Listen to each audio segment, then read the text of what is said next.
बिस्मिल्लाहिर्रहमानिर्रहीम। हुज़ूर अक़दस सल्लल्लाहु अलैहि वसल्लम इरशाद फरमाते हैं कि ला इलाहा इल्लल्लाहु मुहम्मदुर रसूलुल्लाह को तुम छोटा दरख्त ना समझो, इसकी जड़ें तख्ते सरा पे और शाखे अर्श मौला पर हैं। हुज़ूर अक़दस सल्लल्लाहु अलैहि वसल्लम इरशाद फरमाते हैं कि कलामुल्लाह शरीफ बहुत से लोगों को, अल्लाह का वो कलाम जो अल्लाह पाक ने हज़रत जिब्राईल अलैहिस्सलाम के ज़रिए हुज़ूर अक़दस सल्लल्लाहु अलैहि वसल्लम पर नाज़िल फरमाया,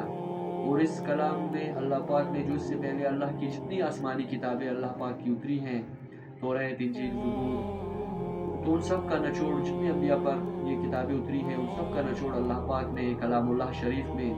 हुज़ूर अक़दस सल्लल्लाहु अलैहि वसल्लम पर नाज़िल फरमाया। और ये हक सच है, क़यामत तक के आने वाले हर एक इंसान के लिए जो भी इस पर अमल करेगा इंशाअल्लाह अल्लाह पाक उन्हें दुनिया और आखिरत में कामयाब करके दिखाएंगे, और जो कोई इस पर अमल नहीं करेगा तो वो अपनी नाकामी के जिम्मेदार खुद होंगे। हुज़ूर अक़दस सल्लल्लाहु अलैहि वसल्लम फरमाते हैं कि कलामुल्लाह शरीफ बहुत से लोगों को आला मुकाम और बुलंद दर्जा अता फरमाता है, और बहुत से लोगों को पस्त व ज़लील। जो इसके अहकामात के मुताबिक ज़िंदगी गुजारते हैं अल्लाह पाक उन्हें दोनों जहानों में बुलंद मर्तबा और आला मुकाम अता फरमाता है, और जो इनके अहकामात के मुताबिक ज़िंदगी नहीं गुजारते तो वो लोग दुनिया और आखिरत में पस्त व ज़लील हो जाते हैं। तो नबियों का मकसद यही था कि लोग जहन्नुम से बच के जन्नत में जाने वाले बन जाएं और वो कामयाब हो जाएं। जो कोई भी इन अहादीस पर अमल करेगा अल्लाह पाक उन्हें दोनों जहानों में कामयाब करके दिखाएंगे। और अल्लाह पाक फरमाते हैं कि फरमाया गया कि अल्लाह की नज़र में कुछ लोग ख़ास घर के लोग हैं। तो हज़रत सल्लल्लाहु ने फरमाया कि कुछ लोग ख़ास घर के लोग हैं। तो सहाबा ने इसके वो कौन लोग हैं? तो हुज़ूर अक़दस सल्लल्लाहु अलैहि वसल्लम ने फरमाया कि कलामुल्लाह वाले, जिन भी घरों में कलामुल्लाह शरीफ के अमल होता है, कलामुल्लाह शरीफ की तिलावत होती है, वजीफ़ा होता है, तो वो लोग, वो घर दुनिया में जहाँ कहीं भी होंगे,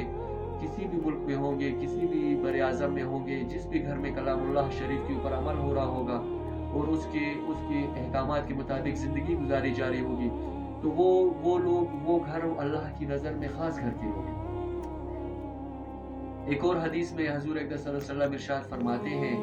कि आसमान वालों को जिन घरों में कलामुल्लाह शरीफ की तिलावत वजीफ़ा होता है, वो घर आसमान वालों को ऐसे चमकते हुए दिखाई देते हैं जैसे कि ज़मीन वालों को आसमान पर सितारे। यानी कि जितने आसमान पर हम देखते हैं सितारे होते हैं, कुछ थोड़े चमकते हैं, कुछ ज़्यादा चमकते हैं। तो इस तरह जिस भी घर में ज़्यादा से ज़्यादा कलामुल्लाह शरीफ के ऊपर अमल हो रहा होगा,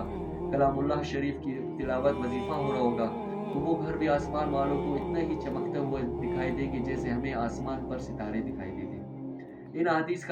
हदीस का मकसद यही है कि इल्म और अमल का जोड़ आ जाए, यानी कि जो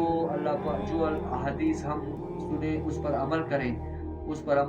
इल्म और अमल का जोड़ आ जाए। हदीस का मकसद यही है, और हदीस का मकसद ये है कि अल्लाह की वादों और वईदों पर यकीन आ जाए कि अमल करने पर जो अल्लाह का वादा है वो हक सच है, और अमल ना करने पर जो अल्लाह की वईदें हैं वो हक सच है। तो अंबिया अलैहिस्सलातु वस्सलाम तमाम आलम के इंसानों की खैर, हिदायत और रहमत का ज़रिया हैं, और तमाम नेक इंसान सहाबा इकराम, हुज़ूर अक़दस सल्लल्लाहु अलैहि वसल्लम ने फरमाया कि मेरे सहाबा रज़ी अल्लाह तआला अन्हुम और मेरी सहाबा रज़ी अल्लाह तआला अन्हा वो सितारों की मानिंद हैं। तुम जिसका इत्तिबा करोगे फलाह को पहुँचोगे। जिस भी सहाबा को रज़ी अल्लाह तआला अन्हुम और सहाबिया को रज़ी अल्लाह तआला अन्हा का खिताब अल्लाह पाक ने इन ज़मीन पर इसलिए दिया क्योंकि उन्होंने ऐसे अमाल अल्लाह के दरबार में पेश किए, ज़मीन पर रहकर ऐसे अमाल किए जिससे अल्लाह पाक उनसे राज़ी हुए और अल्लाह की तरफ